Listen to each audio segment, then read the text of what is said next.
My name is Farooq Ameen. I'm also an architect and urban designer. I live and work in the city of Los Angeles. And like both of you, I also went to UCLA. Um, so that's me. I think I often kind of start with the fact that I grew up in Wyoming, which is has sort of played a strong role, I think, in the way that I see the world, and particularly the built environment.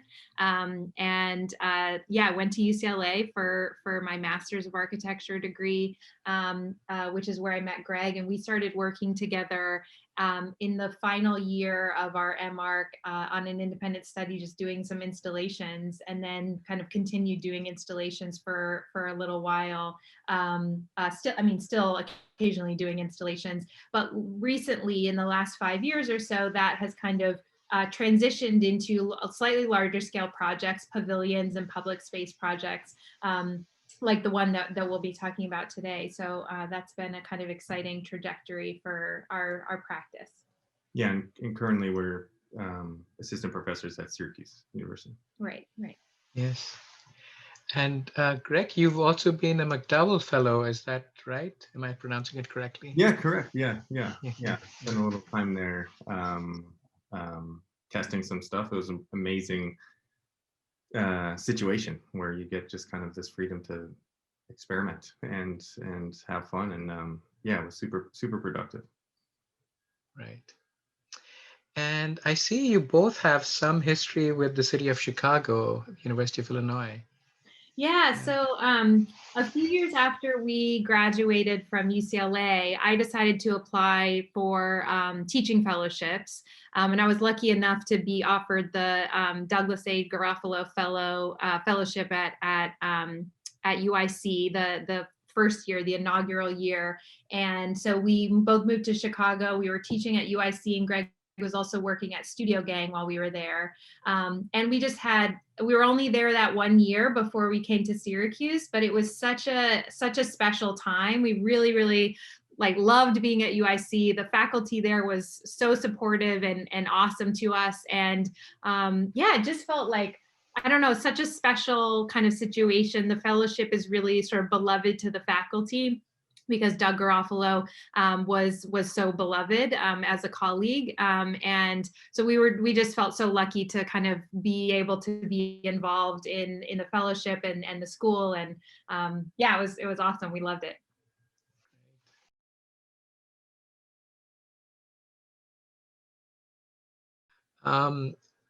What made you select this particular project for the awards? What would you say? I think it's one of the most recent projects that we've done, and I think what has sort of made it also unique to us is its scale. Yet it's sort of like it's sort of minimalist approach at a large scale. The project had a really small budget for the scale of the alley space, and had really large ambitions of, sort of revitalizing this area of downtown Chattanooga and making a vibrant public space that brought all of these different people together.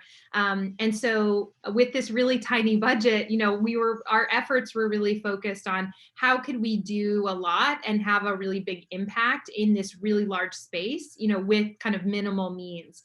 And so when we were looking at the kind of categories of the design awards, this sort of larger than a model but smaller than a street, it kind of encapsulated that exactly, right? It was like trying to be this really minimal kind of small thing, but in this really big, sort of urban space. And so it just sort of resonated with the way that we were thinking about the project.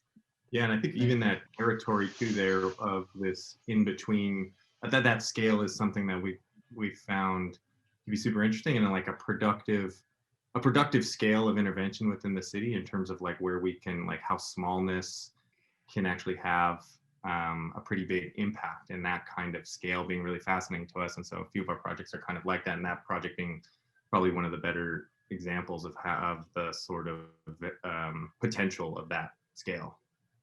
Mm-hmm.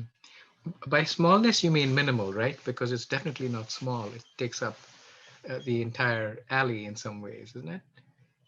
Is Yeah, that? yeah, yeah. It's small in terms of yeah, minimal, but also in terms of like maybe the impact we could have within a city. It's not a large kind of urban gesture in the sense Ah, of like, it's more surgical and a little bit more kind of calibrated to a particular moment or particular space, and not not a large building, but trying to Also, do a lot and help activate that kind of that block and participate in the economy that's happening there. And yeah, and I also think, I mean, it's sort of small in a number of ways, right? The budget's really small. The amount of material is yeah, like pretty small, but again, trying to kind of like have a really big urban impact, but with these sort of like yeah, minimalist approach, or kind of this idea of smallness that plays out in a number of different ways, I think is something we've been working on. it's very similar to some of your other work as well. The rounds, I think you call it, Mm-hmm. and then the three projects. Is that that's a name for another one of your projects? That was It seems to. yeah, a representational kind of project of three of the different projects, but yeah, similar kind of themes I think run through a number of those. And the reading room as well, in some ways, sort of this continuous stream of activation throughout the project in many ways. yeah, like it's like trying to have a single gesture in all of those. That, I mean, there's a certain economy to that, in terms of fabrication and just like in even just like an accessibility to understanding what it is to try to have something very simple in terms of a gesture and move, and then have it have a lot of possible variations and potentials and ways it could invite different activities. And so like, yeah, we've been kind of working in that way, being pretty minimal in the system that we set up, and trying to let it unfold in a number of different ways. And so yeah, I think there's a lot of resonance between those projects in that regard. How do you typically work with your client, or the users? Do you engage with a public agency? Do you engage with the community around uh, it's a public space, right? I mean, the alley Yeah. is. Yeah.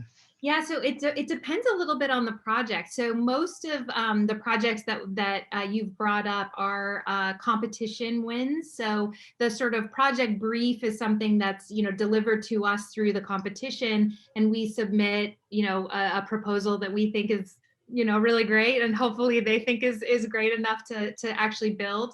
And then from that point, like in the case of City Thread, there was a tremendous amount of sort of efforts paid to meeting with community members, meeting with stakeholders, and actually they built that into the competition, the first phase of the competition. So, it was an open competition initially that everyone submitted designs for. They selected 3 finalists ultimately, and though all the finalists were invited to Chattanooga, and they had a sort of weekend set up where we met and talked with a bunch of community members and stakeholders of the project.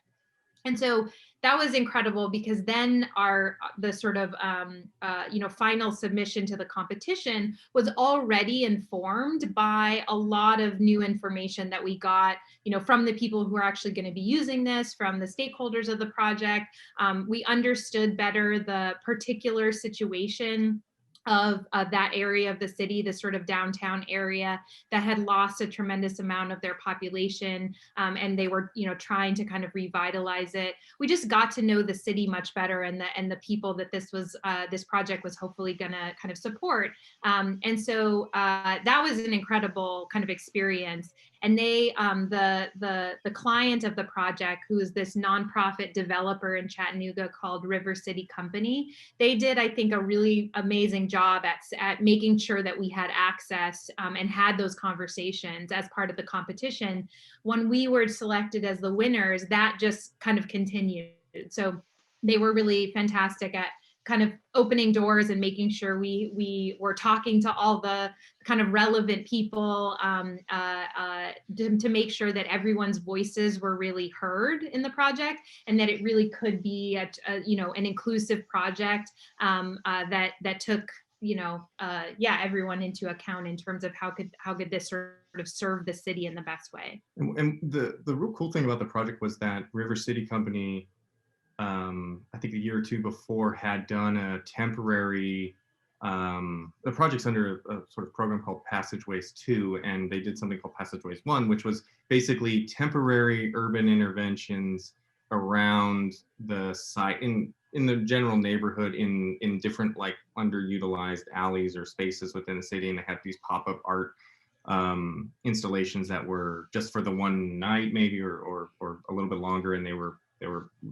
pretty limited budget, and they generated a lot of interest in that type of work because of it. And our project kind of inherited a buy-in from the community because there was a lot of excitement about that project. It was super, or that phase, or it was super successful. And so we kind of came into already a kind of community, whether it's like literally the stakeholders or just kind of the sort of neighborhood around it, excited about our project because of the kind of incremental nature that they built up something that was much more permanent.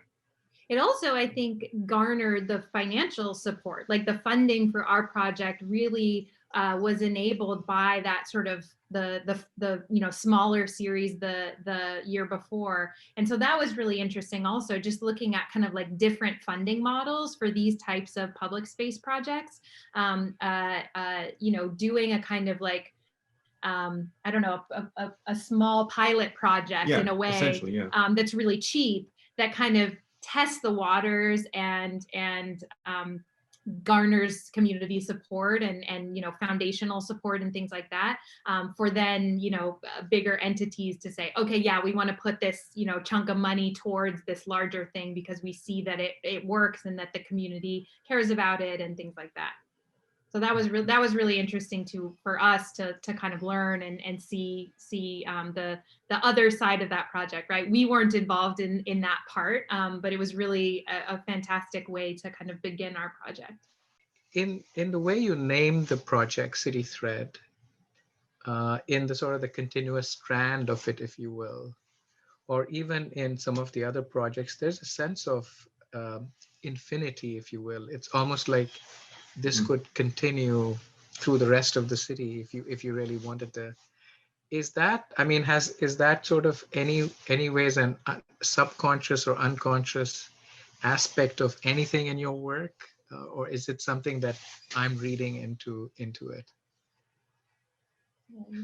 No, I love that. I love the reading. I don't know that it certainly wasn't purposeful, but I think it makes a lot of sense too, and I think it does resonate maybe with how we thought of them. I mean, I think you're talking about Rounds, Runaway, this idea of the potential for, because I think and some of all these projects in a way have embodied an interest we've had in sort of building kind of flexible spaces, and so that are kind of owned by the community or the users in some way, and that it can instigate various programmatic activities or different things that could happen, and people can kind of invent different ways. And so there's always a little bit of ambiguity purposely kind of embedded into that to spark a kind of sense of, letting a community discover that. And I think that sort of has a kind of, the idea of possibilities, I think, is something we're very interested in. I think that aligns very much with an idea of kind of sort of an infinite amount of ways to think about it, like a less prescribed notion perhaps of how one might use a space. Well, and I think with City Thread specifically also, we were interested in, there was a lot of efforts being paid to making this vibrant public space that was inclusive to everyone in the city. And so we liked the idea of a single gesture that's like literally one thing that kind of connects everyone who comes to use it. So regardless of whether they're sitting on one end or hanging out on another end or whatever, like they're physically connected with this single gesture. And we kind of liked that idea, that there's this kind of simple idea that really like ties everyone together. So another kind of tangent here, if you will. Mhm. Um, when one goes into architecture school, and I want to also ask you how you sort of chose to do that. You know, one is traditionally thinking of designing, architecture, building, Yeah. but everyone doesn't necessarily want to do that. I mean, you have a great architectural education, but you can do so many different things with your education. And clearly, you've kind of carved out something that you enjoy, if you will.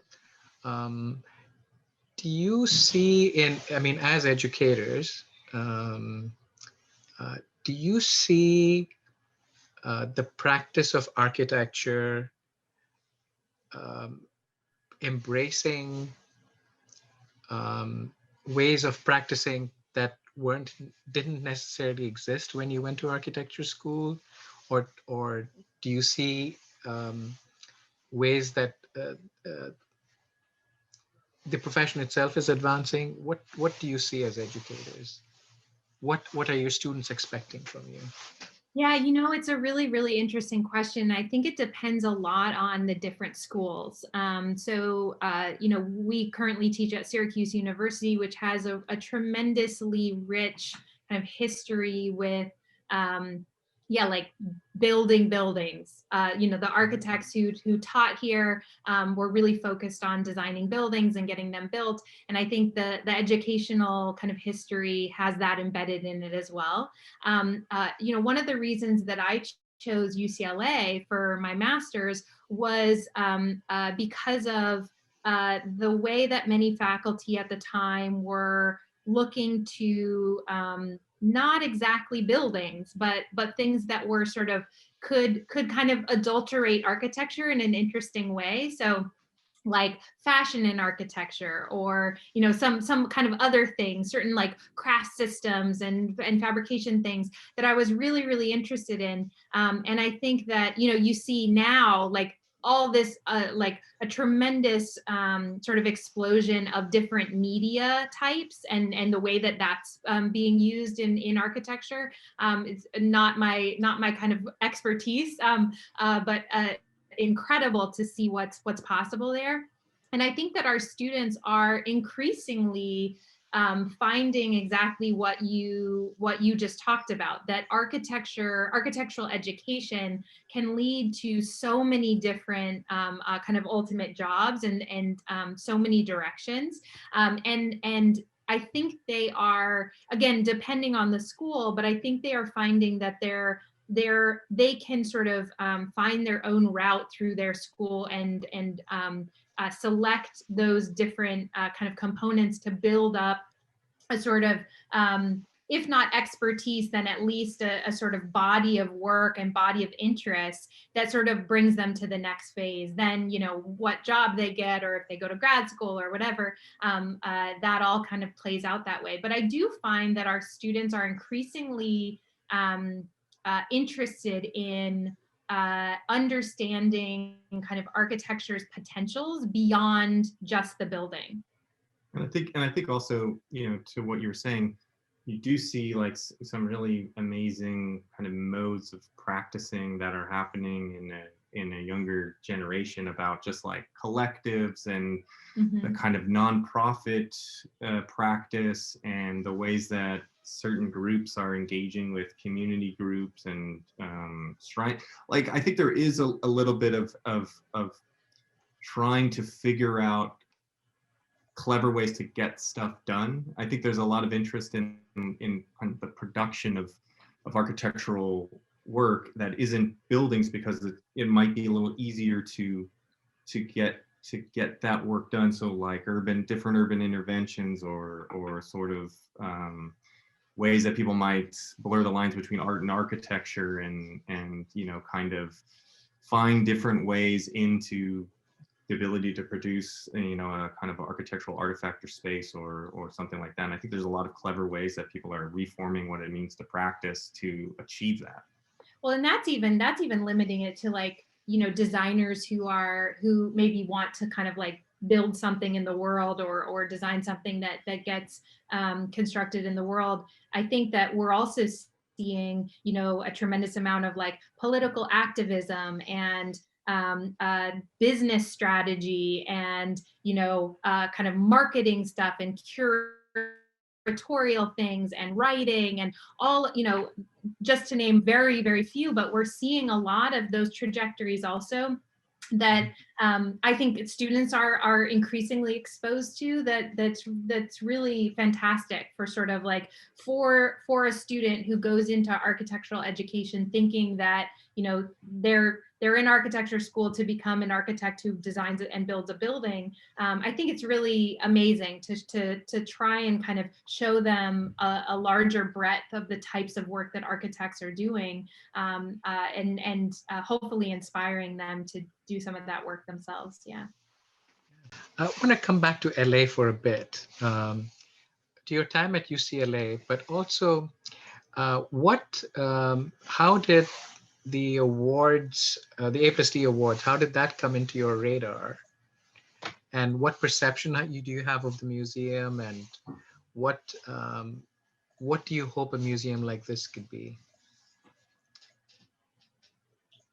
Yeah, well, yeah, I mean, certainly it kind of, from our experience of being in Los Angeles, you said we want to get back to LA. We'd love to also get back there.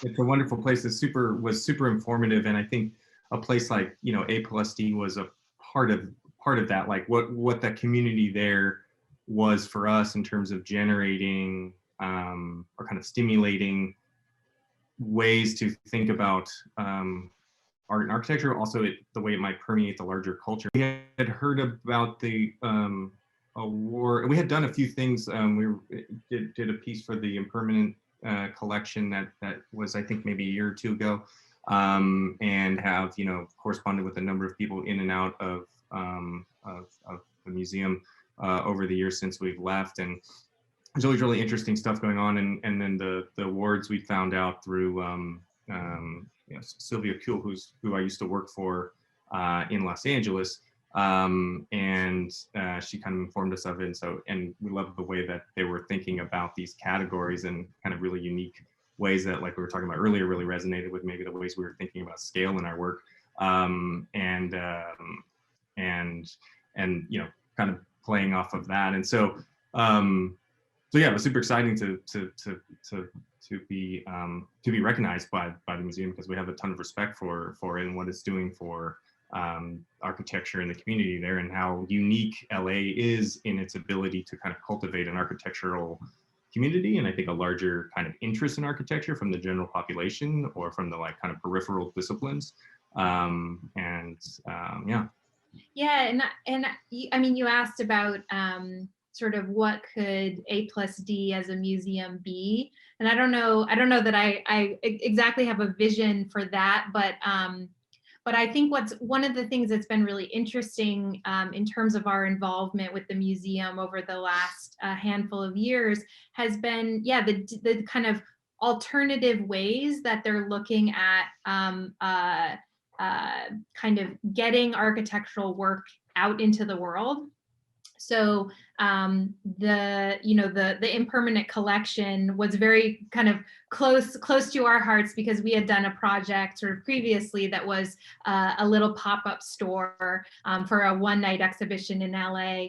And so the idea of, you know, not typical architectural artifacts, like not the kind of perfectly mounted, you know, exhibition drawing, but instead, you know, products, and in our case, like we made a toy of one of our projects, and you know, t-shirts and various things that people were making. I think is like, it's such a cool way to start to think about, you know, the architectural audience and how as architects we can kind of get our work out into the world, that it doesn't always have to be this really serious and sort of traditional mode, but maybe kind of culture now necessitates some other ways of getting our work out into the world. And so that was just really kind of exciting to us. And I think that a number of the ways that recent exhibitions and the way that these awards were also sort of envisioned in terms of their categories and things like that, I think are responding to kind of current ways that people are engaging with architecture and thinking about new ways that that they can engage, or new ways that architecture can kind of reach its audience, so to speak. So that's been an exciting thing, and we're just sort of excited to see what continues happening with the museum.